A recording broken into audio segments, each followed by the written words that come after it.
منتخب مصر بيقدر ان هو يفوز على تنزانيا في البروفا الاخيرة قبل السفر افريقيا في كوتيفوار. كل التوفيق طبعا للمنتخب المصري انه يقدر يعمل اداء مشرف ومميز ويقدر ان هو يرجع لنا بالبطولة الثامنة بعد غياب 14 سنة. وملخص سريع للمباراة وافكار فيتوريا اللي كان بيلعب بيها.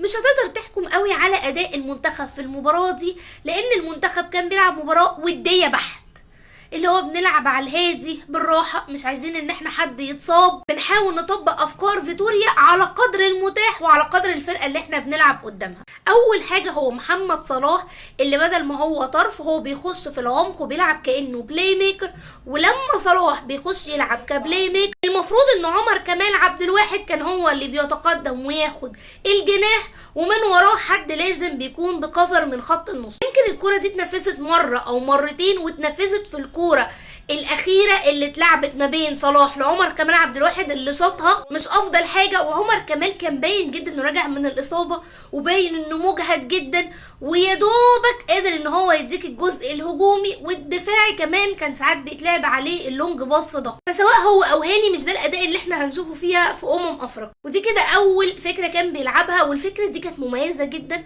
وانا بالنسبة لي خطورة صلاح كله في المكان ده، ما تشيلوش من المكان ده، ان جات له اكتر من كورة من نفس المكان. الهدف الاولاني المزيكا، عارف اللي هو كله مستورد فعلا، من النني لمحمد صلاح تك تك للتريزيجيه، وده نتيجة التناغم ما بين التلاتة. الكورة اللي جات لصلاح وسددها ولكن اتصد، وجات اكتر من كورة لصلاح في المركز ده، فده مركز خطورته، لان هو يا اما بتجيله الكورة في ده وهو بيشوطها او بتجيله الكورة وهو بيقدر يبصيها زي ما عمل لتريزيجيه وزي ما خدها وكمل على الطرف وراح لعبها الكهرباء في ال6 ياردة اللي ضاعت. لانه صلاح طبعا وهو بيتحرك بياخد 2 لعيبه معاه، فسواء هو اللي هيتحرك وياخد 2 لعيبه وهيديها لحد تاني، او مصطفى محمد هو اللي بينزل وبيسحب المدافعين وبيفضي المساحه دي لصلاح او بيفضيها لتريزيجيه. وما ان الانسجام مهم جدا، فانا بشوف ان ثنائيه صلاح وتريزيجيه هايله جدا ولا غنى عنها في اوقات كثيره جدا من المباريات. وده اول سؤال هيبقى قدام فيتوريا، تريزيجيه ولا مرموش؟ والحقيقه ان كل واحد بيديك شكل مختلف. يعني تريزيجيه عنده لعب جماعي بشكل كويس جدا، يقدر يستغل انه المساحات اللي في ظهر الدفاع وبيعملها هو وفتوح او هو محمد حمدي هايل جدا. اما مرموش فهو لاعب سريع، لاعب دريبلينج، هو خفيف الحركه، زي ضربه الجزاء اللي قدر ياخدها تقدر تعتمد عليه لو انت هتلعب على الكاونتر اتاك وتدخله بقى كهو كسكند سترايكر، او تعتمد عليه هو المهاجم. في النهاية انت هتحتاج مرة الفكر ده ومرة الفكر ده. شايفين مين انسب يبدأ بيه المباراة اللي جاية قدام موزمبيق؟ السؤال التاني اللي هيبقى عند فيتوريا، هلعب بمين بخط النص؟ ودي حيرة كويسة جدا لان هو عنده اختيارات متنوعة، سواء حمدي فتحي، مروان عطية، هلعب بمين فيهم؟ هلعب بحمدي او مروان 6، ولا هرجع النني 6 زي ما عمل في الشوط التاني، ولا العب بمروان 6 وقدامه حمدي والنني؟ طب وامام وزيزو؟ وهنا الاختيار التاني هيكون صعب جدا وعلى حسب المباريات، وكمان اختيار مميز لانه في كل الوقت هيبقى عندك بدايل. لو اخترت انت تلعب بامام عاشور فهو لاعب بيجي من العمق وعنده تسديدات بشكل كويس جدا وبيساند بشكل مميز، وهو كان بادئ بيه في الاول لو لاحظتوا مايل ناحيه تريزيجيه وفتوح، وبعدين رمى الناحيه دي وابتدى يخلي امام عاشور هو اللي عنده حريه في العمق ويمين ناحيه صلاح. اما زيزو فهو بيلعب مركز رقم 8، بس زيزو لانه هو اصلا مركزه جناح فبيميل ان هو ممكن يعمل لك بقى السويتش ده زي ما شفناه في الشوط الثاني بعد ما عمر كمال خرج ابتدى يعمل كده. اول ما صلاح بيخش هو في العمق زيزو بيتقلب هو كانه جناح. برضو من رأيكم شايفين ايه هي التوليفة اللي يقدر بيلعب بيها في خط النص؟ وهل في لاعب لا غنى عنه في كل اللاعبين دي وهتبني معاه اللاعبين التانيين؟ انا لسه برضو شايفة ان المنتخب عنده مشكلة مع الفرق اللي بتلعب عليك بتكتل دفاعي كبير جدا. ازاي اطلع بالكوره؟ احنا شفنا المنتخب كان بيعاني كتير جدا ما يطلعوا بالكوره، ده اوقات النني او صلاح بتلاقيهم هم اللي راجعين لحد نص الملعب قدام منعم وحجازي عشان يحاولوا ان هم يطلعوا بالكوره.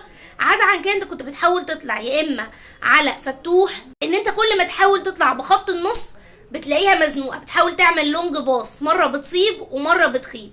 فلازم يبقى عندك حلول مختلفه، انا ممكن اعمل ايه لو الفرقه لعبت عندي بتكتل، وازاي ان انا اقدر احله. تاني حاجة، ازاي بعد ما اقطع الكورة اتحول بيها، سواء في التحول الهجومي تحول سريع. شفناه لما تنفذ التحول الهجومي نتيجة الضغط سريع، ادى الى اول حاجة الجول الاولاني. لو لاحظت امام عاشور اللي نزل ضغط على اللاعب، وبعد كده طبعا من النني لصلاح لتريزيجيه. الكرة دي اتكررت في الشوط التاني، حمدي فتحي بيضغط وبعدين بيبصيها لكهربا، ومن كهربا لصلاح. وهنا زيزو التحول اللي اتكلمنا عليه كجناح، ويمكن زيزو كان المفروض يشوطها افضل من كده، كانت ممكن تأدي لجول. اذا الضغط بيكون عامل مميز جدا، ان رقم 8 اللي عندك يضغط ويغلط اللاعبين اللي بتكون موجود. ولازم يكون في ضغط منظم. انا الصراحه انا كنت بشوف ان بعض الاوقات ممكن تلعب ضغط عالي، لكن روي فيتوريا حب انه يلعب زي ما بنقول كده مباراه على الهادي علشان ما يحصلش اي اصابات. عدا عن كده في مراكز ممكن تكون محسومه، يعني محمد الشناوي ان شاء الله قدامه منعم وحجازي، ودي ثنائيه محسومه بشكل كبير جدا. لانه الصراحه انا لما اتصاب عمر كمال وطلع ودخل منعم باك يمين، وشفت ثنائيه علي جبر وحجازي، ثنائيه لا اتمناها لألد اعدائي. مش عيب في الاثنين، ولكن اتنين نفس البروفايل ونفس المشاكل، فلعيبه تنزانيا كانت قادره ان هي تستغل ده في كورتين ورا بعض. فمهم جدا انك تلعب بمنعم وحجازي، هتلعب بهاني الناحيه التانيه. انا بشوف ان فتوح لاعب مميز جدا، بس انا كنت حاساه لسه مش جاهز. هل ممكن ياخده يبتدي بيه او يلعب بقى بحمدي؟ خط النص فيه معركه بقى، يعني في معركه انت مش عارف هو هيبدا بمين. عدا عن كده قدام من رأي صلاح وتريزيجيه ومصطفى محمد. انتوا رايكم بقى ايه التشكيله اللي يبدا بيها المنتخب المصري في اولى مبارياته في موزمبيق؟